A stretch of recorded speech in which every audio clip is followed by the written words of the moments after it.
Start recording. All right, I think we're good to go. This changes every few days. All right, so plans for today. I want to go over homework 5. I want to go over the latest lab. I want to talk about the next lab, and then I want to start talking about new topics, A to D conversion, leading up to indirect file registers and floating point numbers, all probably next week. And then next week's our last week. We'll have a full lecture on Tuesday, and I believe all the lab work will be done by then.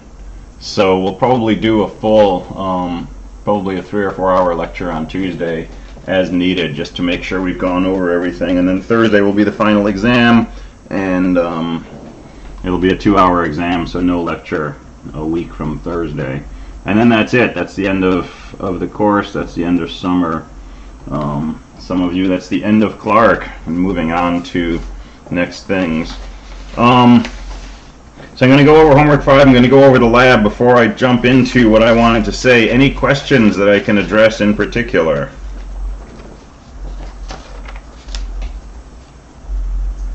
I did have a question about the lab. Mm-hmm. When I was doing the lab, my main problem was just the number of functions I had to write for the pulses. I got the idea that every 512 milliseconds I change the pulse, and my idea to do that was to increment a value which has 9 corresponding pulses. Okay, you mean change the duty cycle, right?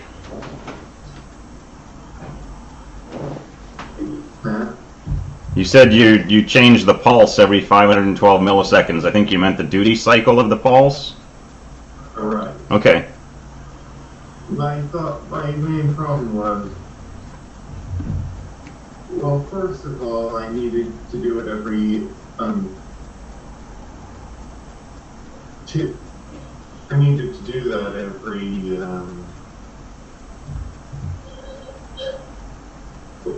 okay. Actually, my main question is, so that's a lot of work what I'm thinking of, because I need to write essentially 9 different functions, each with a different set of values. Mm-hmm. I'm wondering, is there a simpler way to do that? That's the most straightforward way. And if you're good with copy-paste, it takes about, once you figure out what you want to say, it takes about 5 minutes to do the copy-paste and editing. Basically, you've got a state variable, right, which is going to go from, say, 1 to 9, right? So you're writing a series of if statements. If state is equal to 1, set the duty cycle to 100. If the state is equal to 2, set the duty cycle to 75. And you got to do that 9 times, 9 of these if statements, right? Okay. My other question was a bit of confusion with the concept of duty cycles. Okay. Where, okay, if it's just 0 or 100%, just leave it at a high or a low for the whole cycle. But when you get to percentages like 50 and 75, I need to change it after a couple milliseconds, and I wasn't quite sure how to go about coding that. Okay. Let me show you the output that we're expecting. And I've tweaked this a little bit to make it easier to display. So the normal effect is the following: RB0 is a steady 2 hertz signal. It's a 512 millisecond period. And so it's just doing this. Yes. All right, that's RB0, and this is half a second. Okay, RA0 is doing its own thing. It's going up and down and up and down and up and down the whole time. Okay, and it's doing this at a 250 hertz frequency, which is a 4 millisecond period. So when this thing has gone up and down once, RA0 has gone up and down a whole bunch of times. Okay, 125 times. So it's changing really quickly. The trick is that sometimes, it's up and down the same amount. That's a 50% duty cycle. Sometimes it's up just a little bit. That's like a 25% duty cycle. Sometimes it's mostly up and it just drops low for a little bit. That's a 75% duty cycle. Sometimes it's always on, sometimes it's always off. But it's always 250 hertz, up and down 250 times per second. Okay, so up and down 250 times for each half cycle of RB0. So I coded this up, but I made it easier to look because this is a lot of time before RB0 switches. So I changed it. I just made RB0 change more quickly, but still not as quickly as this. And if we run that, you get something like this. So here's RB0 on the bottom. It's high, it's low, and during that time, RA0 is always on. And then after a little while, RA0 up here switches to a 75% duty cycle. So it's on most of the time, it drops off for a little bit. It's high, it drops off for a little bit, it's high, it drops off for a little bit. And then a little while later, RA0 switches to a 50% duty cycle. So it's on and off for equal amounts of time. And as we continue, it goes down to a 25% duty cycle, right? Mostly off, just flips on for a quarter at a time. And then a little while later, it'll go down to a 0% duty cycle. So it's off all the time. And then back to 25, back to 50, back to 75, and so on. RB0, just constantly doing its thing, up and down, up and down. Now for the actual lab, the duration of RB0, high and low, would be a lot bigger. Okay, it would be 125 of these up and downs. But to make it easier to view, I just sped up RB0. But that's the basic goal, right? RB0 is constantly going up and down, fixed rate, and so on. RA0 is going up and down at a fixed frequency, but the way that it changes during one cycle, that's the duty cycle, and that's what changes over time. So here it's 50%, here it's 75%, and a little later it'll be 100%, back to 75, back to 50, and so on. So does that make sense to everybody, what you're looking for? What kind of behavior you'd like to see? Yeah, I understand that. It's just that I'm still not quite sure how to program a duty cycle, and I feel like I'm putting in a lot more work than I need to. Well, it takes a lot of work. So I coded it up this morning. It took quite a bit. It took a couple of hundred lines of code, I think. It's a lot of work, right? But we can break it down into pieces. So my suggestion to people has been, one of my suggestions has been the following. One, just deal with RA0. Just make RA0 so it goes up and down at that fixed frequency, but with a variable duty cycle. Okay, so 250 hertz, variable duty cycle. And this is something that we were calling last week the high part. So let me call it RA0 high part. Okay, that's what we were using to affect the duty cycle. We'll look at that algorithm again in a second. But get this working, right? And in your initialization code, set high part to 2. Okay, that would correspond to a 50% duty cycle. And tweak your code so that it's generating this nice, 50% on, 50% off waveform. And then change high part to 1 and make sure you get this thing that's, mostly off. and then change high part to 3 and make sure you're getting this thing that's mostly on, right? And then deal with the edge cases, 0 where it's completely off, 4 where it's completely on. Once you get that working, now you have something you can use, which does the following. Whatever value you put into high part, RA0 toggles with a duty cycle corresponding to that value. Right, 0 is 0%, 1 is 25, 2 is 50, 3 is 75, 4 is 100. Get that totally working before you worry about anything else, right? And now you've got RA0 taken care of. Okay, what do we have to do now? Now we have to add RB0. Well, that's a totally separate problem, right? Every time you get an interrupt, which is every millisecond, increment a counter. When your counter hits 256, toggle RB0. Okay, so 2, generate RB0 at 2 hertz. 250 milliseconds high, 256 milliseconds low. All right, once you have that done, you have one more task, which is adjust RA0 high part every 512 milliseconds. Well, you're getting interrupted every millisecond. Every 256 milliseconds, you're adjusting RB0. So, I don't know, count how many times you've made this change. Once you've made this change twice, you know that this much time has passed.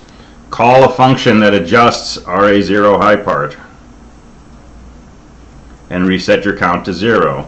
Next time you change RB0, your count goes to 1. Next time you change RB0, your count goes to 2. Call your adjust RA0 function again. But by the time you're doing this, you're not thinking about any of that. You never have to look at that code again. All you got to do is in this adjust, load the right value into RA0 high part. Load a value of 0 through 4, and you're guaranteed this code's going to continue to generate this 250 hertz signal, but with the appropriate duty cycle. Right? This is what I call modularization. If you're taking 224 in fall, you'll hear me say the word modularize about 1,000,000 times, right? It's breaking the problem down into smaller pieces and then working on each of those pieces and then putting them together. So how do we adjust this RA0 high part variable? That's your whole state variable. So increment your state variable. If it's bigger than 9, set it back to 1. And then, 9 if statements. If state is equal to 1, set high part to 4. If state is equal to 2, set high part to 3. If state is equal to 2, set high part to 2, and so on, or 3. Right? And yeah, it's a lot of code, but it's a lot of redundancy in the structure of the code. So like I say, copy and paste, and then start making tweaks. It's an unsophisticated way to do it, but assembly language is largely not about sophistication, especially when it's not time critical. You want to get something that works, and you want to get something that makes sense to you. So yeah, you can find all kinds of tricks, and you can introduce new state variables and so on. But to me, the most straightforward way would be 9 if statements.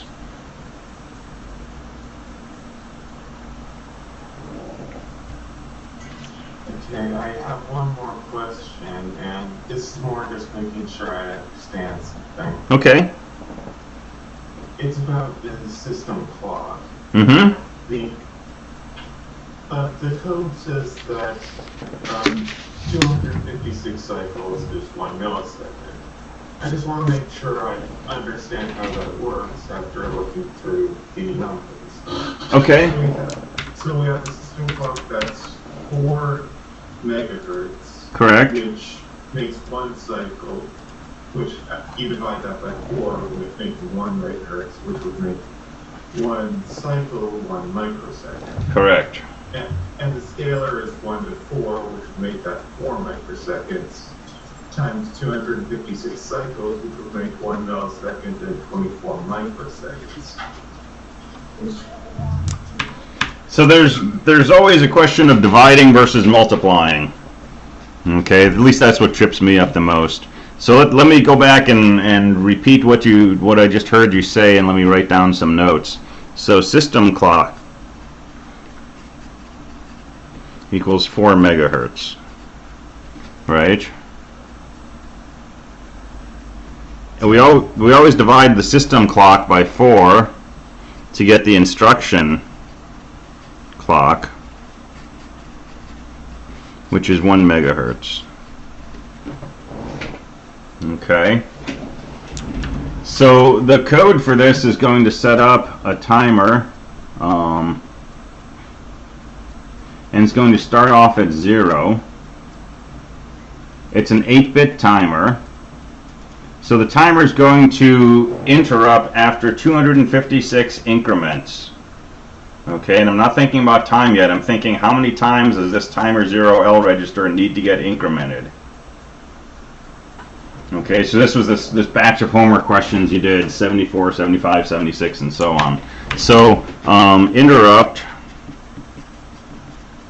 after 256 increments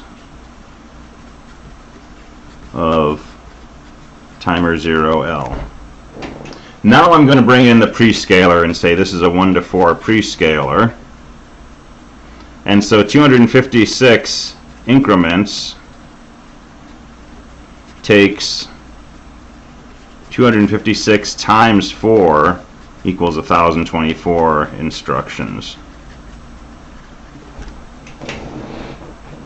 All right. So you can work the other direction and divide by 4. I think of it like this because the prescaler is really affecting how many instructions have to occur before you increment the timer register. This is literally saying it takes 4 instruction clock ticks before we increment timer 0L. So if you want to increment that register 256 times, it takes 256 times 4, 1,000 instructions. Okay, our instruction clock was 1 megahertz. So it's 1 microsecond per instruction. So 1024 instructions equals 1024 microseconds, which is about 1 millisecond. Does that make more sense? Yeah, I was just making sure I understood it. But I think you do. It kind of tripped me out that it wasn't exactly 1,000 microseconds. Yeah, it's off a little bit.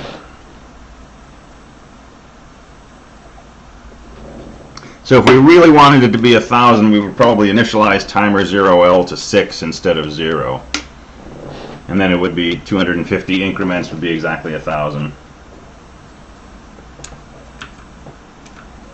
So instead of clearing timer 0L, I'd probably move a 6 into there.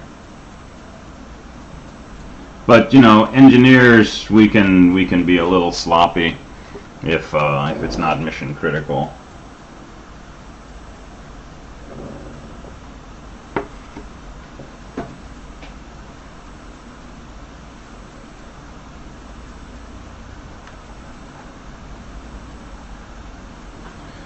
All right, other questions on this? I got a question on homework 6 coming up.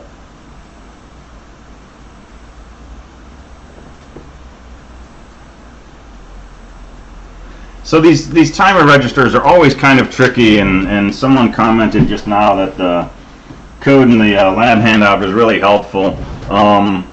You know, figuring out prescalers, initialization values, configuration register settings, all that stuff, that's kind of tricky, and it's really easy to make a mistake in that. And the mistakes are sometimes pretty subtle. So sometimes you have starting code like this. When I was first working with PIC, right, I would always have sample code like this, and I would take it and modify it, right? Eventually, you work with it enough, and you can actually start to think in terms of, you know, what bits do I set? Do I want 8 or 16-bit, and so on. But it's a tricky part of it. No denying that. But I'm hoping the concepts are making sense, right, or more sense. The idea of incrementing this register, interrupting when it overflows, adjusting how quickly it increments by using a prescaler, and so on and so forth.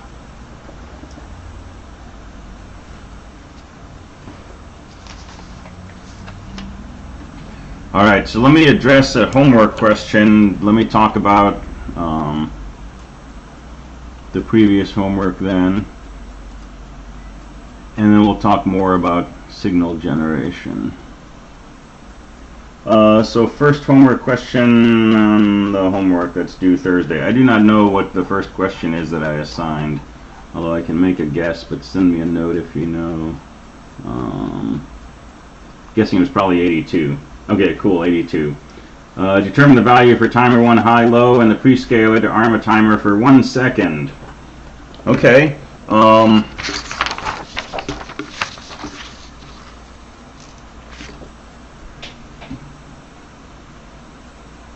So I have not told you what the underlying system clock is. And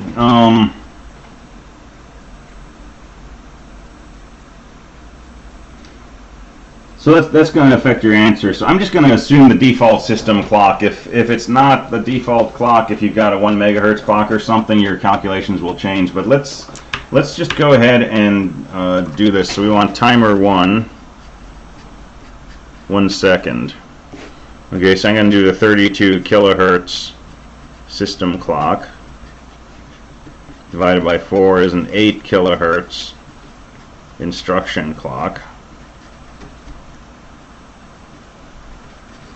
which is 8,000 instructions per second. And let's take a look at timer 1.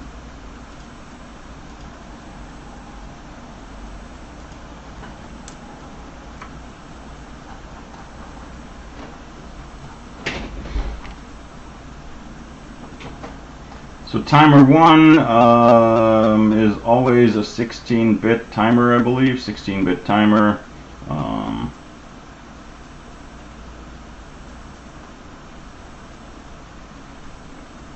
And it has a few possible prescalers, 1 to 1 up to 1 to 8. So easiest way to do this would probably be use a 1 to 1 prescaler and initialize timer 1, the high and low parts, a 16-bit value equals the rollover value minus 8,000. If I initialize timer 1 to this value, then after 8,000 increments, it will overflow and it will interrupt. And it increments, how long does it take to increment 8,000 times? Since it's a 1 to 1, it's how long it takes to do 8,000 instructions. And it takes 8,000 instructions exactly 1 second to execute. So by initializing timer 1 to this value, I'll get an interrupt after exactly 1 second. Now that's assuming that we're at a 32 kilohertz system clock. If instead you had, say, a 1 or a 4 megahertz system clock, which is a 1 megahertz instruction clock, which is the one we've been using in our labs mostly, we want to interrupt after 1,000,000 instructions. So we want to interrupt after 1,000,000 instructions. Alright, well, 1,000,000 instructions, we can't initialize our register to 65,536 minus 1,000,000, right? This is too big. This takes 20 bits to represent. So we're going to have to use a prescaler. Biggest prescaler we can get is 1 to 8. So let's do a 1 to 8 prescaler. And let me cheat and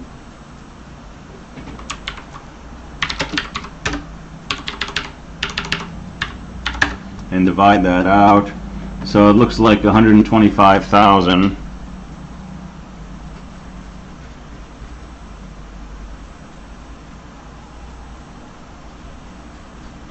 instructions.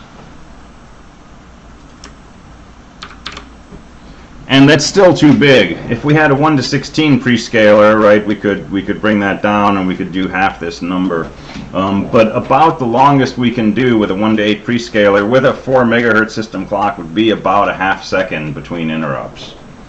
So in that case, we would need to go into our interrupt code and do something like, keep count of how many times we've seen this half second interrupt. And after 2 times, go ahead and generate an interrupt. Alright, so another question, when initializing timer 1, do we put the value in timer H or L, you put it in both. It's a 16-bit register. So calculate this value, and whatever that turns out to be, it's a 16-bit number. You put the low 8 bits in timer 1L, you put the high 8 bits in timer 1H. Right? So when we deal with 16-bit numbers on an 8-bit machine, you have to do them 8 bits at a time. If we were doing a 32-bit ENGR, we would have to deal with it as 4 8-bit chunks.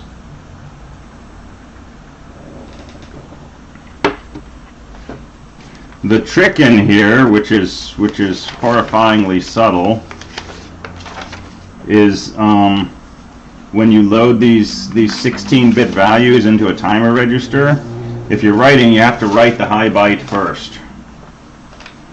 Okay, so write this byte first, and then write this byte. And to make it work reasonably, set bit 7 to a 0.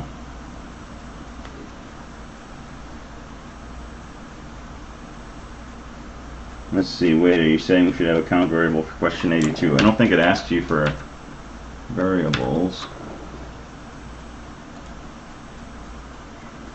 82 is just asking you for values for timer 1, HL, and con.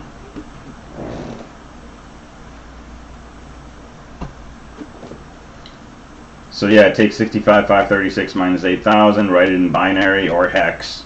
Put the low 8 bits in timer 1L, put the high 8 bits in timer 1H, and then set T1 con accordingly for the prescaler of 1 to 1 and so on and so forth.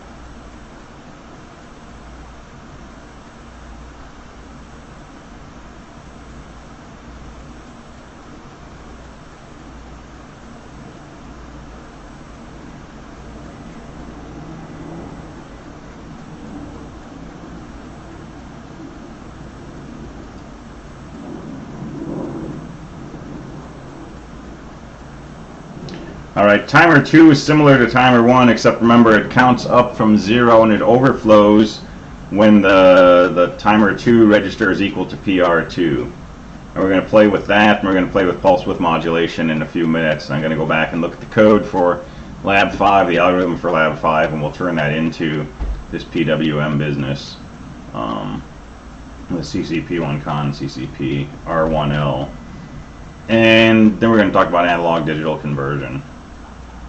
And there's a lot of questions in this AD section, but they're short questions, right? They're meant to sort of lead you through the process of thinking about and understanding A to D conversion. So most of these are, you know, pretty short once you understand the concept. All right, so let me go back to something from before. All right, let me talk about homework 5. So homework 5 was dealing with, you know, these notions of setting up timing, either using delay loops or something similar, and looking at how long instructions take to execute, right? In terms of length of each instruction and system clock and so on. So, and it looked like everybody was pretty much on point with the homework questions. This is homework 5 I'm talking about, so questions 58 through 81. Assuming that you did this homework mostly on your own, you're in great shape on this stuff. Okay, everybody, because it looked like people got this. So 4 megahertz clock divided by 4, it's a 1 megahertz clock. How long does one instruction take? 1 over a million, so a microsecond. 100 instructions, 100 times how long one instruction takes, that's 100 microseconds. In a tenth of a second, 100,000 instructions will execute. So this is playing with, do we multiply, do we divide, that kind of thing. 32 kilohertz, instruction frequency would be 8 kilohertz. How long does one instruction take? 1/8,000th of a second, which is about 125 microseconds. 100 instructions would take 100 times as long, so 12,500 microseconds or 12.5 milliseconds. Then how many execute in a tenth of a second? 800. All right, and then looking at instruction timing, How many cycles does clearF take? 1. How many does decrement take? 1. How many does branch if not 0 take? It takes 1 or 2. If it branches, it takes 2. If it takes 1, if it doesn't branch, it takes 1. Okay, anybody remember why it takes 2 instruction cycles if it branches?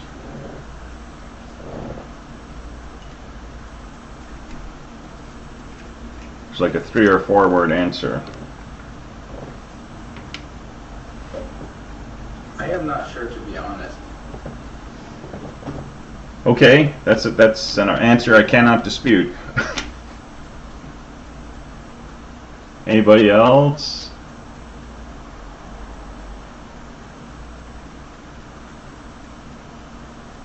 So yes, someone's chatting, and yeah, it is. If it branches, it's doing basically a goto. So when you branch somewhere, you flush the pipeline. Remember, it actually takes 2 instruction cycles to execute an instruction. It takes 8 system ticks to execute an instruction. That's 2 instruction cycles. But because we have this pipeline filled up, while we're fetching one instruction, we're executing the previous instruction. So once the pipeline's filled, our throughput is 1 instruction per instruction cycle. Well, when we get to a branch, we have to flush that pipeline because the instruction we already fetched is not the right instruction. So right after a branch, it actually takes 2 instruction cycles to execute an instruction. So we throw that into the branch's time, and we blame the branch for taking 2 cycles instead of 1.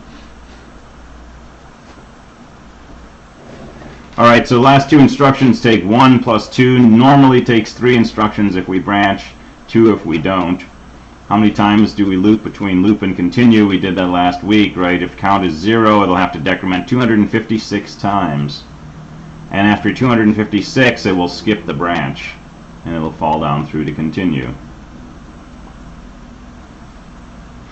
Alright, so how many instruction cycles executed between begin and continue?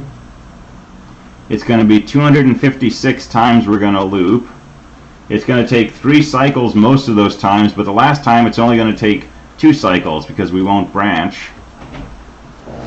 And then we have 1 extra cycle for the clearF count up here. So that's a total of 256 times 3, 768. Usually we don't worry about plus or minus 1 or 2 edge cases, things like that, but this should be exactly 768. And then 32 kilohertz clock, 8,000 instructions per second. If we do 768 instructions, it's a little less than 1/10 of a second in time. And so if we run this whole thing 10 times, it takes about a second. So that's the theory and build-up of these delay timing loops that we've been using since the beginning. And we've been given code in the labs mostly, but that's where it comes from. That's why these sections of code that look like this, the decount code, all of that stuff, that's why it generates, a delay of 1/10 of a second, and we can use it to generate delays of 2 or 3 seconds and so on.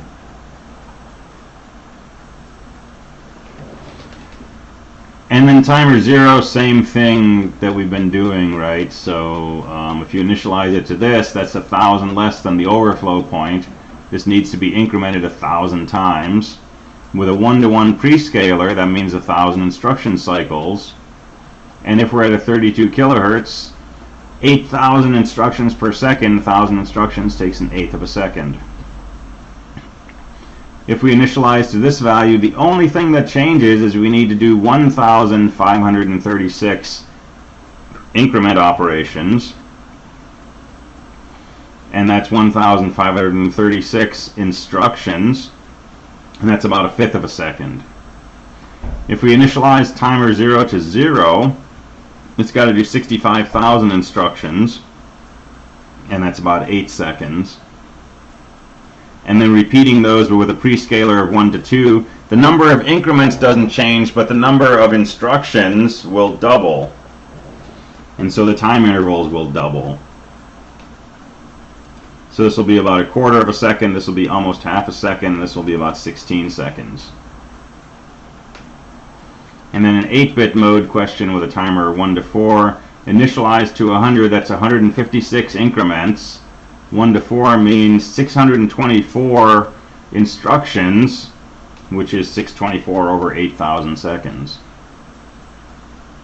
And I think most people got this. If there were issues in there, I noted it in the comments. And I'm loading up T0con for those, so it's a question of setting the prescaler and the register size. So if you make your bits that you don't care about zeros, then for 71, the answer would be 88 hex. For 76, it would be 80 hex, and for 79, it would be C1 hex. And then write some PIC code. You really just load that magic value into T0con and load the correct value into timer 0L. And since this is 8-bit, timer 0H doesn't matter.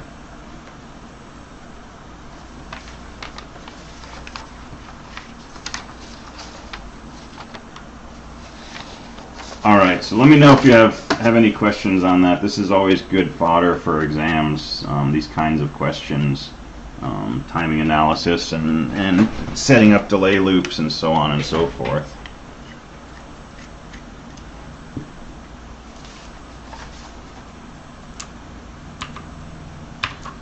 Alright, so let's go back to the lab that you just turned in, and let's think some more about this algorithm we were talking about on Thursday for doing PWM.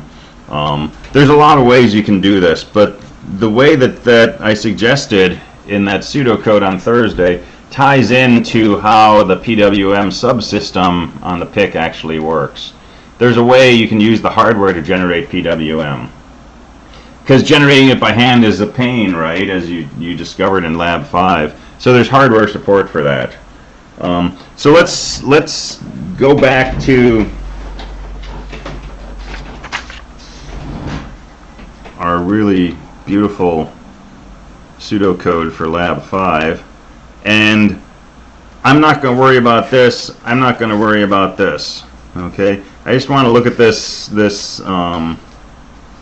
actually, this is the part I'm going to worry about. I'm not going to worry about 2 and 3. I just want to generate RA0 with a variable duty cycle. So let's make some variables. Let's make something called period. And for lab 4, I would set period equal to 4. And high part, this is your duty cycle. This can be anything from 0 to 4.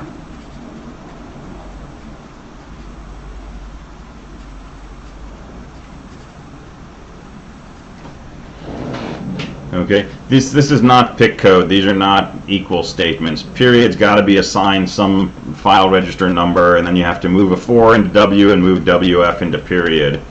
And whatever you want the high part to be the duty cycle. If you want it to be 3, you put a 3 into W, and you put W into high part, and so on.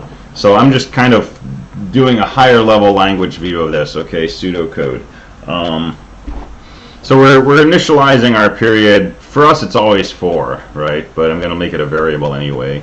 And our high part could be 0 to whatever the period is.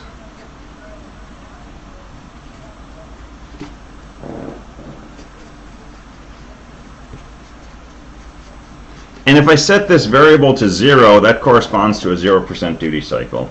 If I set it to whatever the period is, that's a 100% duty cycle. And so here's what I'm looking at.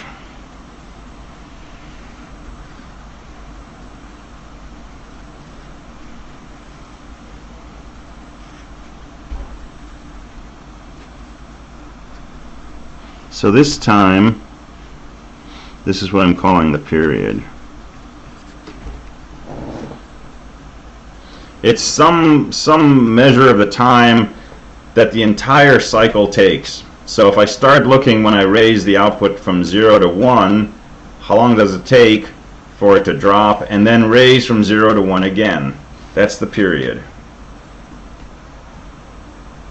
Okay. For Lab 5, we were looking at our time in terms of milliseconds because we were getting interrupted every millisecond, and since we wanted a 250 hertz signal, this period was 4 milliseconds, so I would set my period to 4. But it's unitless, right? It's basically 4 counts from one rising edge to the next rising edge. Okay, high part is a measure of how long do we want the signal to be high.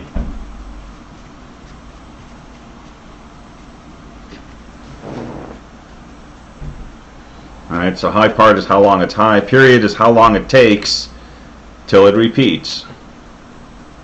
So I could define a low part, which is how long it's low, and high part plus low part would equal period. Okay, but I'm just going to concentrate on the high part of the waveform and the total period. And so here's my interrupt code.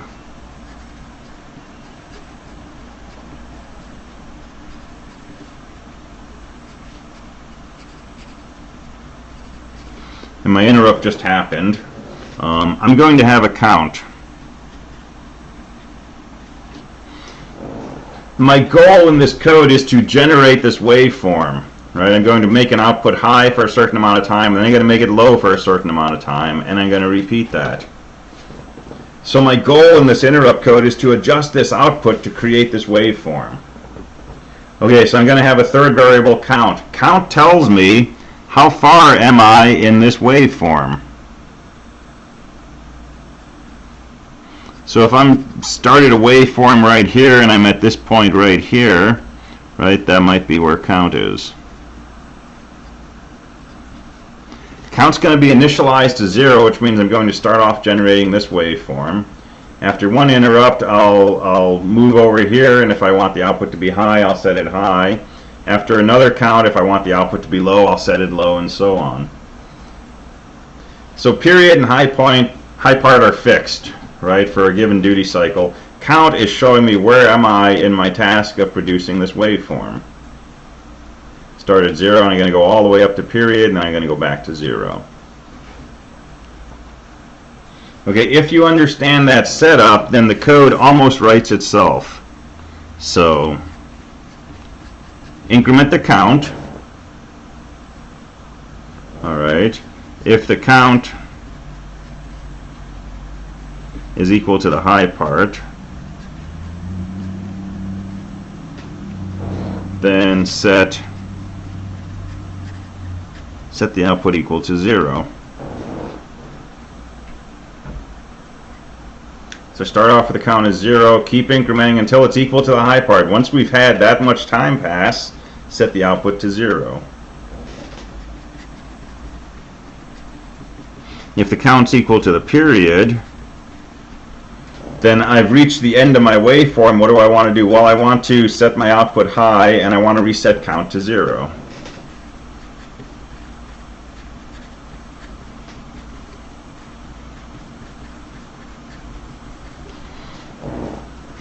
That's your whole algorithm.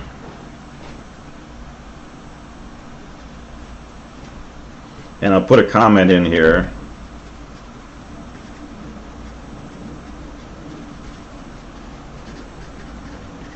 We need special code to deal with 0% and 100%. Because those are our edge cases, but they're easy, right? If your duty cycle is 0%, set the output low and you're done. If your duty cycle is 100%, set the output 1 and you're done. So this is for the duty cycles in between. But you can see if my period was equal to 3, if my period was equal to 10, and if my high part was equal to 3, what's going to happen? For the first 3 interrupts, my output's going to be high, and for the next 7 interrupts, my output's going to be low. And after 10 interrupts, my count will be equal to 10. I'll set the output high again. I'll reset the count to 0. So I can set my period and my high part to anything I want. This controls how long the waveform takes to repeat its pattern. This controls how long the waveform is high during that cycle. So this is pretty general purpose code. And that's a slightly more generalized version of the code we were looking at on Thursday that I suggested as pseudo code, where we increment a count. Here I think I said if count was equal to 4, then set the output to 1, and so on. Okay, so questions about this, because I want to build on this to talk about hardware PWM.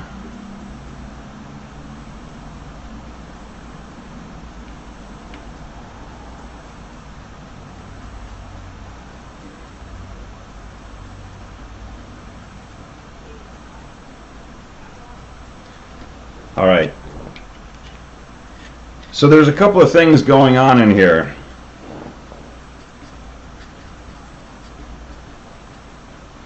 One thing that's going on is the count increments and it resets when equal to the period. Okay, that's this part and this part, first and third instructions. There's already a piece of hardware inside the PIC that will do this for you. That's the whole timer 2 subsystem. And remember, there's a register PR2, and the way timer 2 works is every time that you get an increment event, right, an instruction cycle modified by the prescaler, every time you get an increment event, timer 2 increments, and when it's equal to PR2, it goes back to a 0. So the timer 2 register already takes care of this first and third step. It increments our counter, which is called timer 2. When it's equal to the period, which is called PR2, it resets itself to 0. So it takes care of that, and it takes care of this.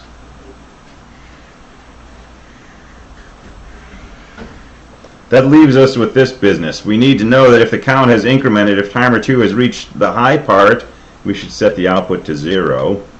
And when the count resets, we should set the output to 1. Well, there's another piece of the hardware subsystem that takes care of that for you also. And that's this business of CCPR1L.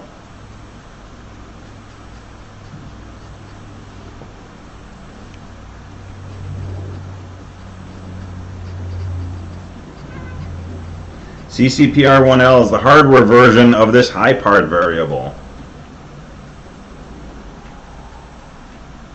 So in the hardware, if I set PR2 equal to 4, and I set CCPR1L equal to 2, every time that we get an increment event, timer 2 will increment. If it's equal to 2, an output pin will go low. If it's equal to 4, it'll reset to 0, and that output pin will go high. The output pin is P1A.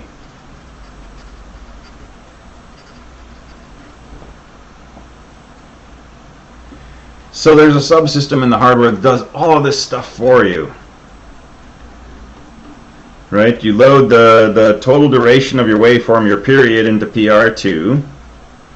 You load the high part, right? The amount of time that you want the output to be high, you load that into CCPR1L.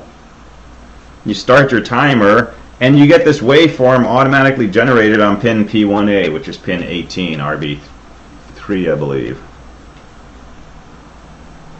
Okay, that's the PWM subsystem. Once you understand it, it's easier to use, but it's more important to understand how to generate this waveform by hand like we're doing in Lab 4 or Lab 5. Okay, but this is built in, it's taken care of for you, and all you really need to worry about is the period register, the duty cycle register, right, how long we want the output to be high, and the configuration is, I think, CCP1Con. So that's what these homework questions are about. So so this is just sketching waveforms with different duty cycles. So get some graph paper and just make sure you understand that. This is a T2 question, and then 4 questions on CCPR1L. So up here you're setting up PR2 to generate an interrupt every millisecond. Okay. So depending on what value you end up with for PR2 up here, what value would you put into high part for a 50% duty cycle? Put in half the period. Okay, if it turns out that you want to load the value 150 into PR2, right? If this period turned out to be 150, and you want a 50% duty cycle, set your high part to 75. It'll be high for 75 and then low for 75. If you want a 10% duty cycle, set this high part, CCPR1L, to 15. It'll be high for 15 and then low for the remaining 135. That's a 10% duty cycle, 15 out of 150. So there's this handy formula, which is just duty cycle.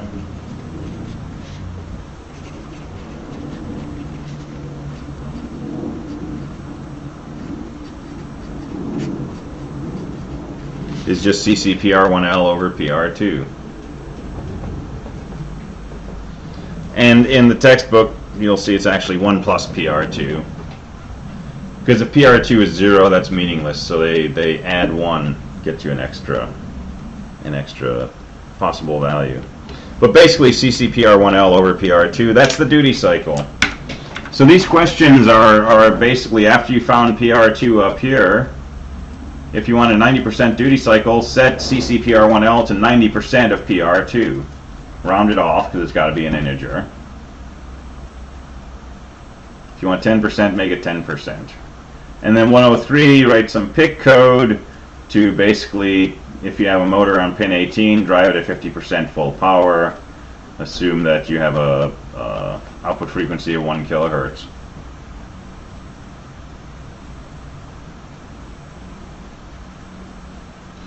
And just like the previous homework, this is basically code that corresponds to these last few questions. So if you set up an interrupt every 1,000th of a second, that's 1,000 interrupts per second, that's a 1 kilohertz frequency. Alright, so PR2 will be toggling at 1 kilohertz, and then just set CCPR1L to half of whatever PR2 is, so that's your answer for 100.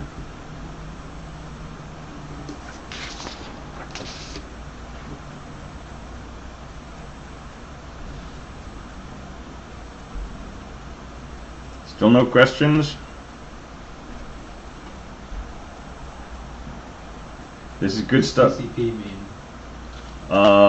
Compare capture and pulse width modulation. I'm gonna go with that at least. But as part of the ECCP subsystem,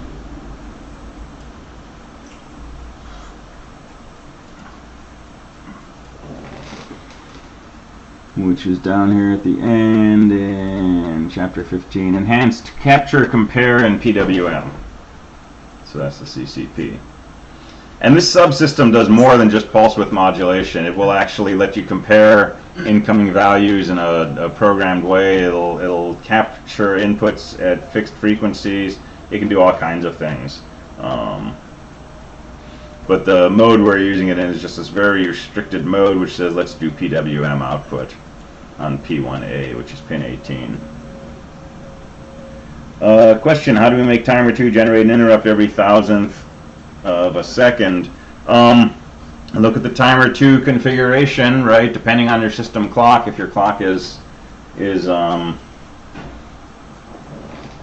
kilohertz,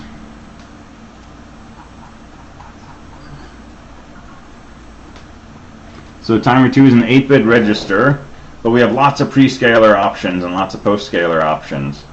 So if we want an 8 kilohertz, if we're working with an 8 kilohertz clock,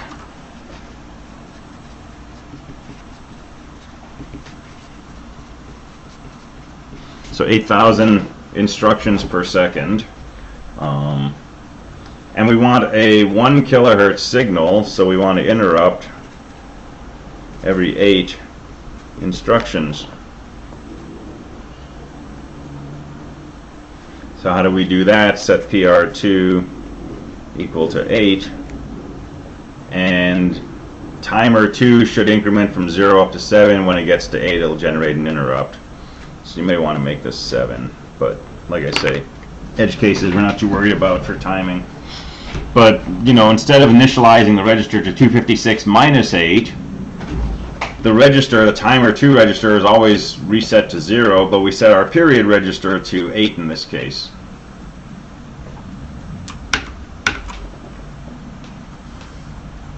And you can play with this in MP Lab. right? You can set up a timer value and you can start single stepping, and if you count up how many instruction cycles have passed, you'll see after a certain number of instruction cycles you get an interrupt.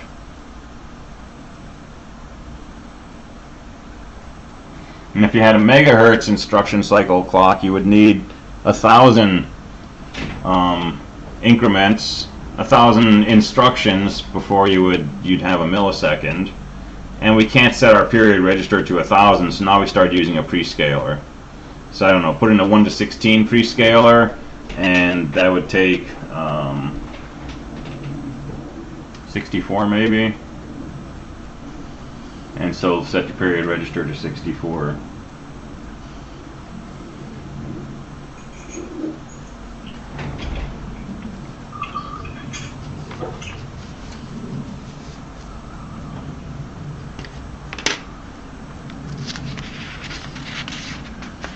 Alright, so let's do a 5-minute break. We'll talk about A to D conversion pretty quickly, and then we'll talk about the next lab. So I'll be back in about 5 minutes.